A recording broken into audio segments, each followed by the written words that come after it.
Welcome to Manali trip day 4. Morning లేవగానే నాకైతే health చాలా డిస్టర్బెన్స్ అయితే అనిపించింది. ఎందుకంటే ఈ కోల్డ్ వెదర్ అనేది నా బాడీకి అస్సలు సెట్ అవ్వలేదు. అడ్జస్ట్ అవ్వలేకపోయాను. సో లైట్‌గా ఫీవర్ స్టార్ట్ అయింది అండ్ అలాగే కోల్డ్ కూడా అయిపోయింది. సో దీనివల్ల ఇంక నేను రిటర్న్ వెళ్ళిపోవడమే బెటర్ అని అనిపించి ఈవినింగ్‌కి బస్ అయితే బుక్ చేసుకున్నాను. ఇక ఈలోపు కొంచెం ఫ్రీ టైం ఉంటది కాబట్టి కొంచెం దగ్గరలో ఏదైనా ప్లేస్ ఉంటే విజిట్ చేద్దామని అనుకోని సెర్చ్ చేస్తే దగ్గరలో జోగిని వాటర్ ఫాల్ అయితే కనిపించింది. ఇక జోగిని వాటర్ ఫాల్ దగ్గరికెళ్ళి చూస్తే చాలా బాగుంది వాటర్ ఫాల్ అనేది. చుట్టుపక్కల లొకేషన్స్ కూడా చాలా బాగున్నాయి.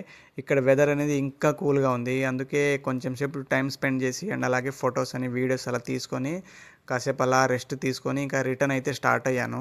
ఓవరాల్గా మనాలి ట్రిప్ అయితే బెస్ట్ ఎక్స్పీరియన్స్ అయితే ఇచ్చింది నా లైఫ్లో. చాలా అంటే చాలా బాగా నచ్చింది. నేను ఒక్కడినే రావడం వల్ల కొంచెం డిసప్పాయింట్ అయ్యాను. ఎందుకంటే ఫ్రెండ్స్ లేరు. ఒక్కడిని సరిగా ఎంజాయ్ చేయలేకపోయాను. బట్ ఫ్రెండ్స్తో వచ్చుంటే ఇంకా బాగుండేది. సో నెక్స్ట్ డిసెంబర్ లేదా జనవరి ఆ టైంలో ఫ్రెండ్స్తో అయితే ప్లాన్ చేస్తాను. బట్ ఓవరాల్గా అయితే చాలా అంటే చాలా బాగుంది.